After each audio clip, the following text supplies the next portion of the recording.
Healthcare and senior care is fraught with problems and challenges, but we're also seeing some amazing new clinical treatments and resources. This show will help illuminate and uncover the good, bad, the ugly in order to equip patients, families, and other healthcare providers. Welcome to Senior Care Confidential. Parkinson's is the leading neurodegenerative disease in the country right now. And we're seeing even some famous people. Just this past week, Brett Favre came out, I believe he's in Congress, and admitted that he's got Parkinson's. And so I felt like this was a really good opportunity to bring a longtime friend of mine, Hilary Byatt.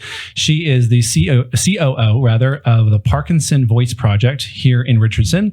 And they have an amazing organization that helps specifically on the speech side of things. And we'll get a little bit more into the speech side of things because that's a really important function, is really important. But I think the ability to communicate is really, even psychologically, it's such a huge thing for patients, for just humans in general. And so welcome, Hilary, to the show. Thank you, Brian and We Joe. are so honored to have you. Well, this is I'm going to be excited. fun and lots of great information. So thank you for being here. Well, thank you for inviting me. Yeah.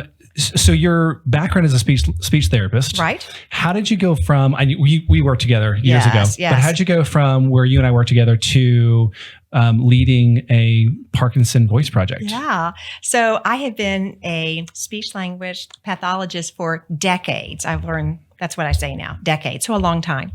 And I was doing home health prior, and a physical therapist I was working with asked me if I would work with her Parkinson's patients. And there was this training I could do called Speak Out.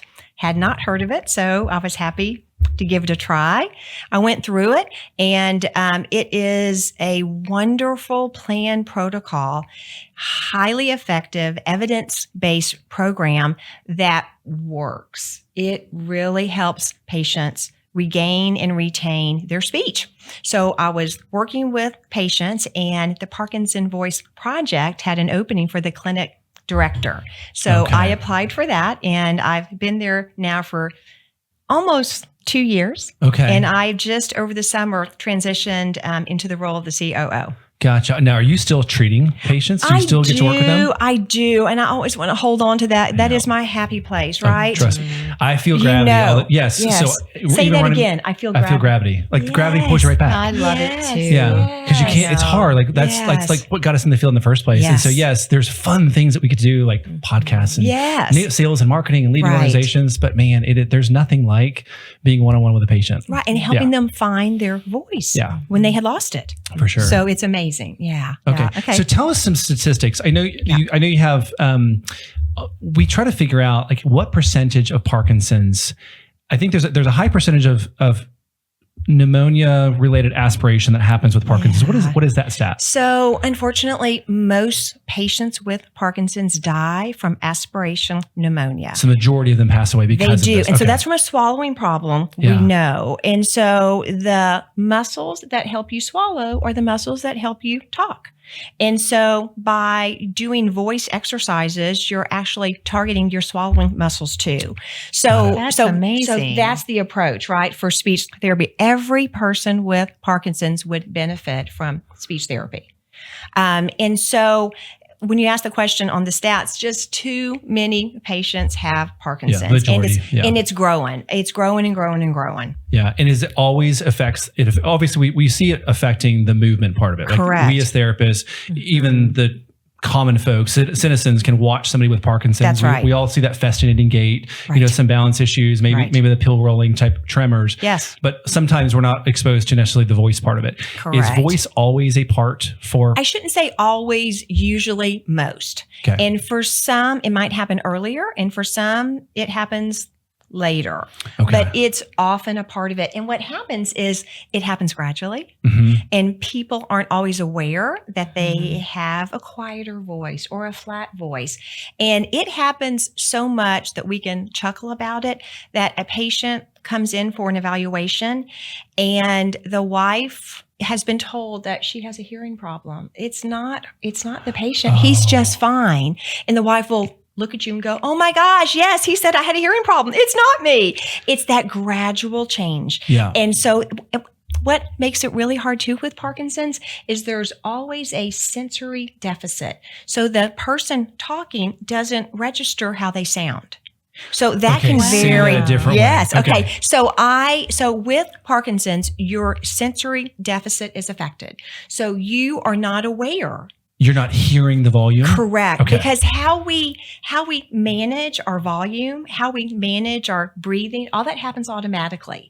And so with Parkinson's, what happens, and we'll back into this now, is the automatic movements are affected. And so I'm going to explain all that to you right now. How about that? Let's go back because it's weird when you think about that, right? But as humans, when I walk into the library, I don't think about talking quieter. I just do it.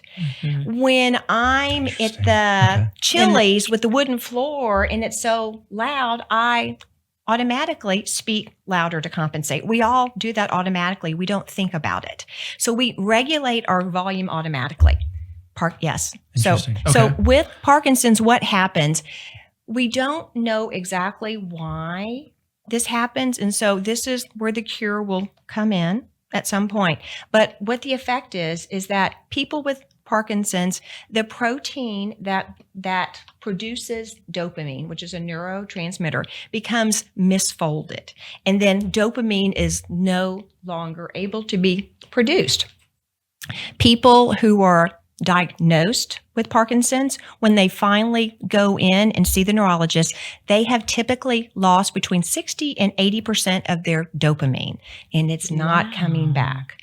So what does that mean? So dopamine is really important because it powers our automatic movement system, the motor system. So everything. So it's not just a neurochemical that makes you feel good, like the dopamine hits, That's right. like Facebook, social media. That's right. It also governs our automatic movements. Right. It's responsible for the planning and control of automatic movements. So you think about walking, talking, putting on your seatbelt, getting dressed, filling up the gas. All those things happen automatically. And our brain. All those motor plans that we learned as younger people. Exactly, right? Okay. And so our brain is always trying to make habits happen so we don't have to think about it. So we can do more important things all the time. Right. And so those things become challenging for a person with Parkinson's. So us walking down the street, chatting, having an ice cream cone, we don't think about it.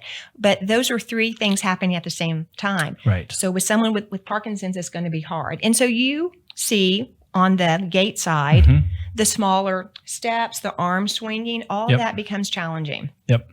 And so that's the bad news about Parkinson's. But there is good news. I'm here to say humans have two motor systems in the brain. So the one that controls the automatic movements is the one powered by dopamine primarily. The good news is we have another motor system, and we call it the intentional motor system. And so it is not as dependent upon dopamine.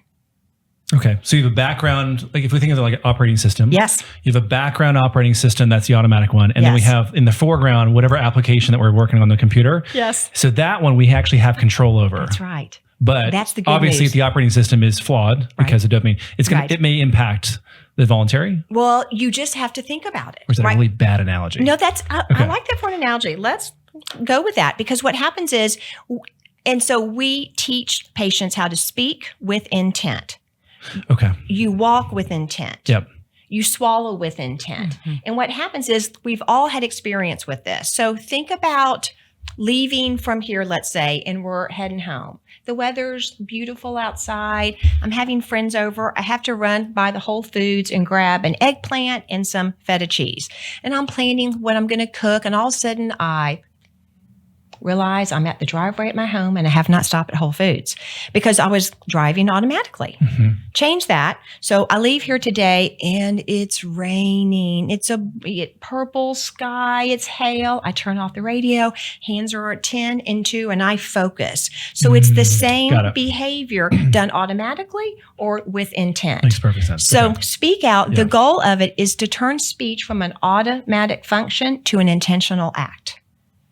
So we've all practiced how we talk. If we're doing a presentation, if we have a job interview, we think about how we're going to say every single word. We practice that. That's what using intent is. So nothing is wrong with patients' muscles with Parkinson's. It's not that. It's that Parkinson's makes movements smaller. And Brian, what happens when movements are smaller? and they're not used, what happens to the muscle? Atrophy. That's the number one answer, right? And so same thing, we have muscles as we speak. We have muscles when we swallow. We have our muscles obviously all over. And so Parkinson's makes those movements smaller. And so the muscles are weaker, but Parkinson's isn't making the muscles weaker. Makes sense. It's the atrophy. Gotcha. And so all you have to do is exercise them. That's also is the good news. Okay. So going along with intent, yes. we had not discussed this before. So I'm fascinated by this. Yes. When I think of even like setting up for a podcast like this or yes. doing something like that, or when I'm doing a presentation live in front of people, and you're right, when you're, as much as we try to make this conversational, you still are realizing like people are watching. And so you are still kind of being more conscientious about your voice inflection and how you're coming across, the words that you're using. It's tiring. Yes. When I'm doing it with intent. Point. And yes. so is it tiring for them too? Absolutely. To do this speaking with intent? That's right. It's exhausting. Okay. And so because what happens is they realize, oh my gosh, I still have my voice. And so the spouse will be like, oh, you've gone through speech therapy now. Speak with intent all the time. And it's hard. Do that all the time. Do it all the time, right? Yeah. It's like, and it is, that's great insight on your part because it's exhausting and it's a process. We say it can take a person who graduates from Speak Out 6 to 12 months, for some even longer, to calibrate and to use intent every time they speak. And even for Does some it become of them, effortless or no, less? it's never effortless because then it's their automatic speech. Makes sense. That makes sense. Okay, Yeah. that's the part that's been ability to do it, the ability to recognize I'm speaking with intent, that does get easier. So just like lifting a weight, if I'm lifting the same That's what weight I was over and over thinking. time, that's so like clever. initially Yes, it's yes. really hard. Yes, that's But if I'm right. still lifting the same 10 pounds over and Right. over again, like over time, this is because, there's still effort. Obviously, That's right. it's not like lifting my arm against gravity. That's right. There's some resistance to it. Yes. It's now easier. It doesn't take as much stress or strain to That's lift. right. Okay. Yes, So, right. so That's with great. the family members, are Yes. they involved with this as far as getting their loved one to practice that intent? That is such a wonderful point. Our families are involved from the beginning. So we include them at the evaluation and then in treatments as well. Because yes, they have to learn how to cue their person with Parkinson's. And they will have to cue them a lot early on and some later. It's because this is challenging what we're asking them. It's like you've talked how you've talked all your life, Yes. and now you need to talk differently. It takes effort. So the family part of it, and teach them what we figure out in therapy, what is the best cue to help that person speak with intent. And it varies by patient. For some, we say, speak out. And for some, we say every word with intent. And everyone has their own cue. It hits different. Yes. Yeah. Okay, I want to ask a question for the listener, and we haven't talked about this. Yes. What causes Parkinson's? So there is no exact answer on what causes the proteins to actually misfold. But there are 3 theories of reasons why people get Parkinson's. Okay. So first of all, we know there is a genetic factor. How much that plays over the years, it seems like it's less, but it's there. Dr. Bas Bloem is a renowned Netherlands-based neurologist. I recently heard him speak, and he talked about the environmental factors. So that is a big part of it. Pesticides in the community, pollution. The point he made that was so interesting to me is that we know the origin story of Parkinson's. James Parkinson in 1817 in London noticed 2 of his patients had some signs and symptoms we know now as Parkinson's. He called it the shaking palsy. He found 4 other people around London who also had this. So he had 6 people he had diagnosed. He wrote a paper on it called the shaking palsy syndrome. And so that's just the origin story. And then here we go. What Dr. Bloem noticed in his last research is that he did a deep dive and found out prior to 1817, there was not evidence of this. So it wasn't in literature, it wasn't in research. And so his point is that what was happening in London in 1817? Pollution, industrial revolution, and that's what really kicked it off. Wow, that's so interesting. Yes. And then now we also are aware that head trauma is a part of it. As you had mentioned, Brett Favre, Muhammad Ali. Yeah, those are the ones too. But they're working on a cure, but in the meantime, those are the causes. And we know that Agent Orange has been identified as a cause. So like, for instance, Michael J. Fox, we're talking about celebrities. So his was a younger onset. Correct. That's exactly so what would it that was. have probably been a genetic? Yeah, we don't know. But so those are the reasons. And that's where if we can figure out a cure, that would be fabulous. When does a typical patient become diagnosed or at least aware? Okay, so there's two questions on this. Okay, yes. One is, what's the typical age of the official diagnosis? And I'm very much aware there are early signs that are ignored, semi-detectable, that are ignored. When did those actually start? And what's the latency period between that? So it varies. So the expression is, if you have met one person with Parkinson's, you have met one person with Parkinson's. So it varies wildly. Okay. I don't have an answer for you on that. I'm sure others would have that, but it's, we see patients from 40 up to 90. Yeah. So anywhere in there. And so most of them will say they recognize they had symptoms 10 years ago. Okay. And the Speak Out program. Yes. Specifically Speak Out. Because was it started at the Parkinson Voice Project? Yes. Our founder, Samantha Ellen Derry, is our founder and CEO.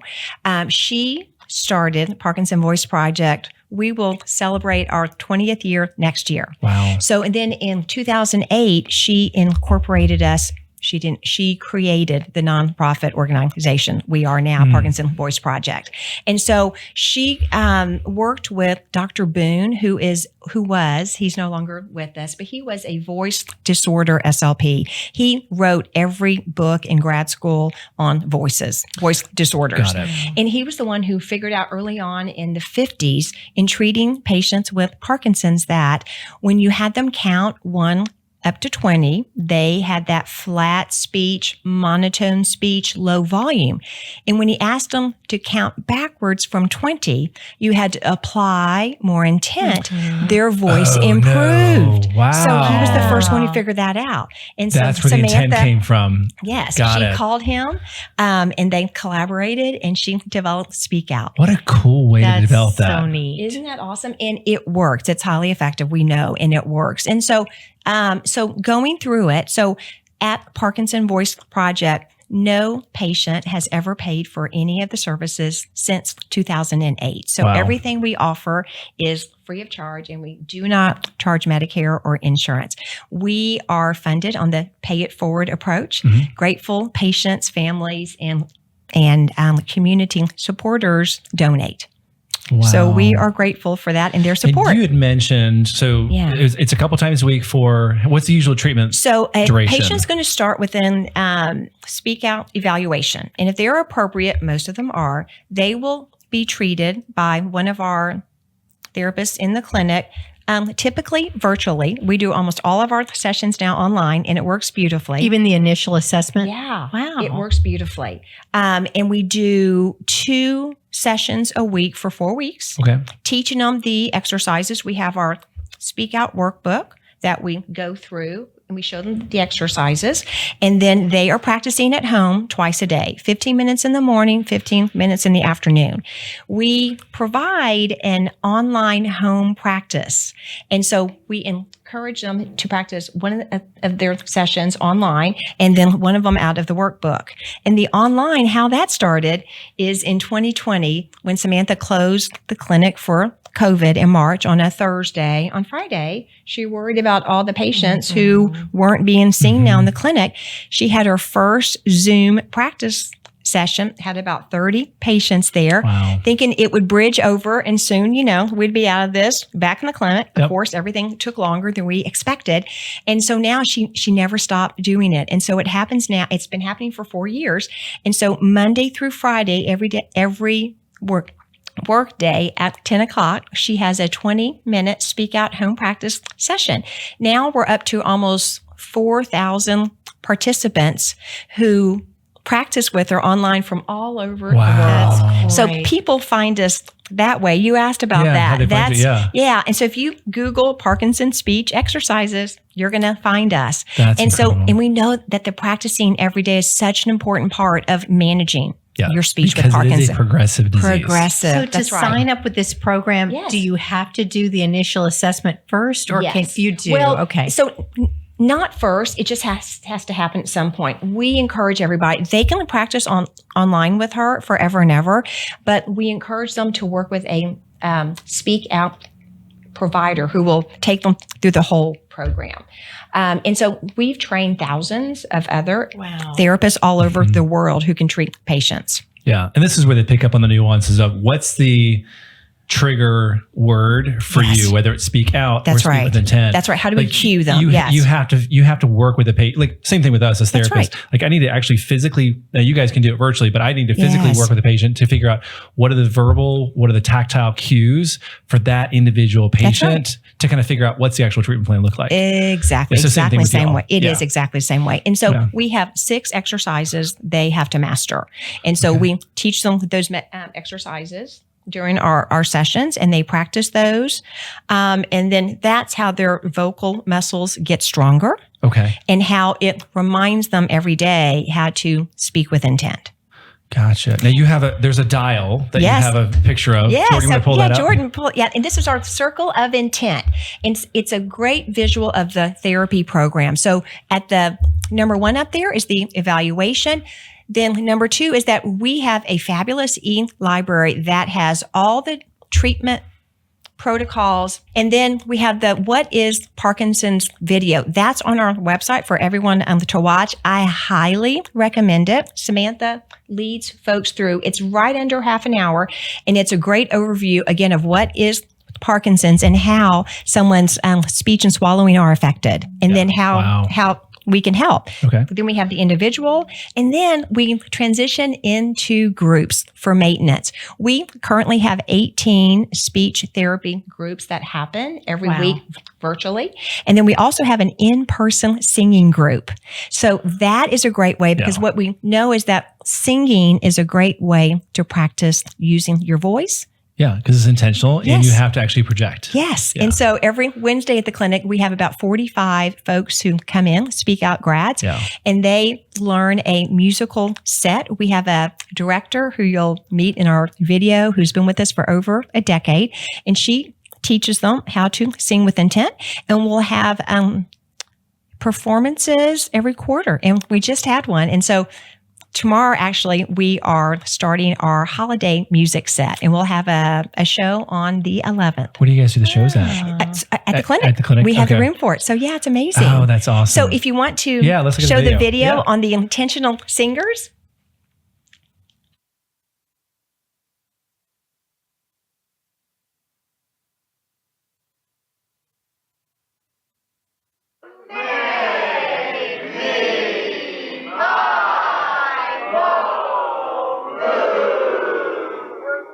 When I was diagnosed with Parkinson's, it was a very frightening thing, and I felt very alienated. Somebody told me about Parkinson Voice Project, and I came here, and it felt like a neighborhood. Hey, what does that mean? Not slow and under. I was astonished how soft my voice had become and how it did not project. Concert gives people who have Parkinson's, who don't sing, don't know they have a chance to sing, they've given up on singing, they can sing. They can try it. They can work themselves into doing it. It means a lot for me to show out. It gives me something to look forward to. I look forward to the friends. I look forward to the music. It's great.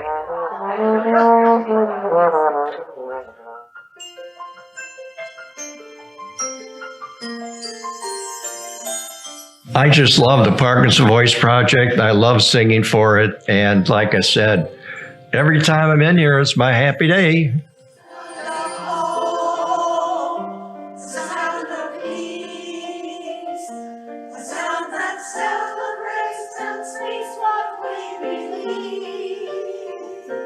The sound of love, the sound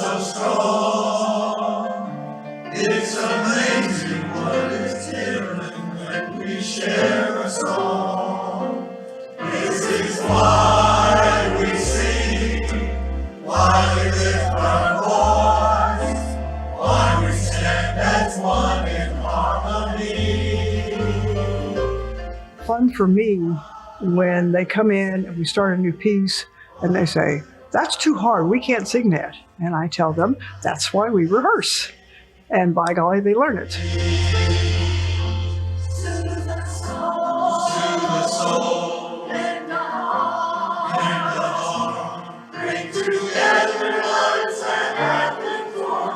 I love the fellowship that we have within the intentional singers, and I've made a lot of friends because of that.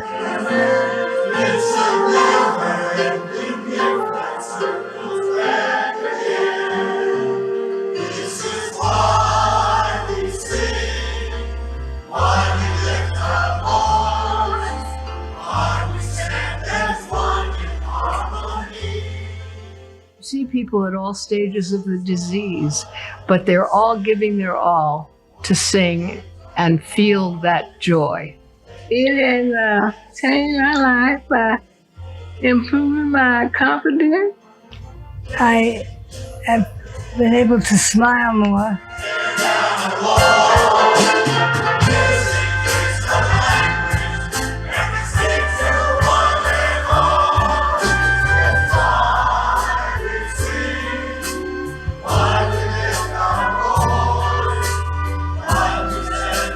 I don't treat them with kid gloves, and they like that.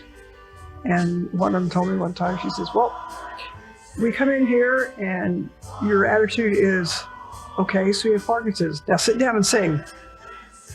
This is miraculous in this day and age to do this with no charge. Pay it forward if you want, if you can. It just makes you feel part of something bigger.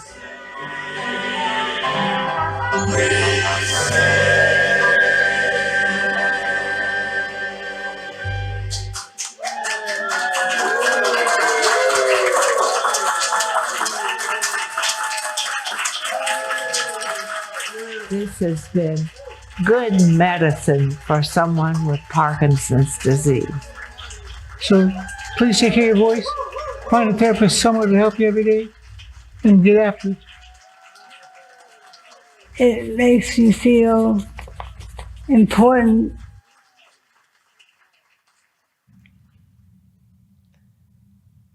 Golly. That is the sweetest thing. So my eyes water every time, guys. Yes. I have to be honest. Yes, I love it. It's cool to see it, like Yes. to see the actual choir. Right. The most impactful thing though is the emotions that it stirs up within them. You heard, I'm much more confident now. I smile a lot more. Like that's it. And they've Yes. got camaraderie Yeah. and Camaraderie. people that understand what Yes. they're going through. That's and right. that's amazing. So to join the choir, Yeah. do you just call? So you just have to be a graduate of Speak Out and be in this local area and then come on. And so we will have folks who go, "I don't sing."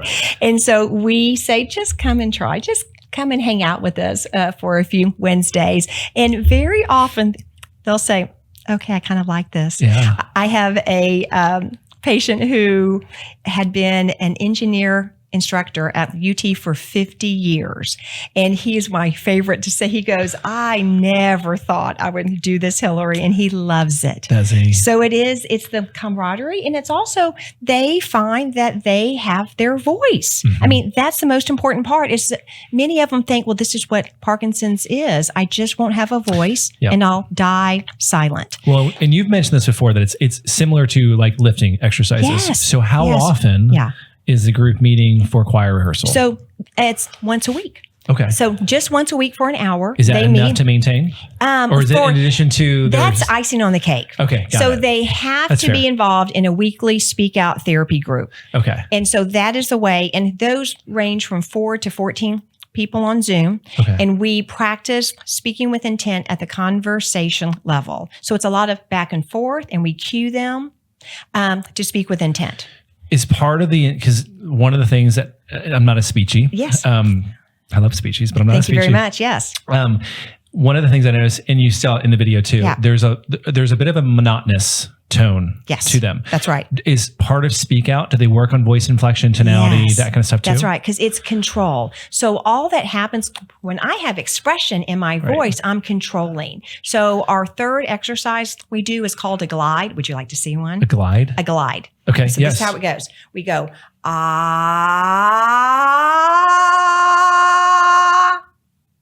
ah. So I'm not singing, I'm going up the scale, I'm going down the scale. And so it teaches them to have the control of the voice, because that's what you're doing. You have to use expression with intent. People with Parkinson's are often surprised when they look in the mirror or they take a picture and go, that's not how I felt. I thought I was smiling, but I wasn't. So that face is not matching the emotion, and they have to think about that. They have to smile with intent. Yep. Fascinating. I know this might be an unknown, but does doing this kind of program lengthen their lifespan? So how I'll answer that is that people going through Speak Out are generally not dying from aspiration pneumonia. They're not at that end phase. Well, it's not that it's not the end phase, it's that they don't have to die that way. And so what's really exciting, I'm saying that, and you might say, well, where's the evidence of that, Hilary? So our Speak Out Therapy and Research Centers, the 25 I mentioned, they are doing research. So we expect to have some really great research in the next few years coming out showing the evidence of that. Yeah. I can imagine some of these things are still hard to research, like to collect data on, because it's so variable in terms of, how long do you live with the disease? Right. How old were you when you first had it? And so some of those things might be difficult, but you can make inferences, and I think clinically relevant inferences.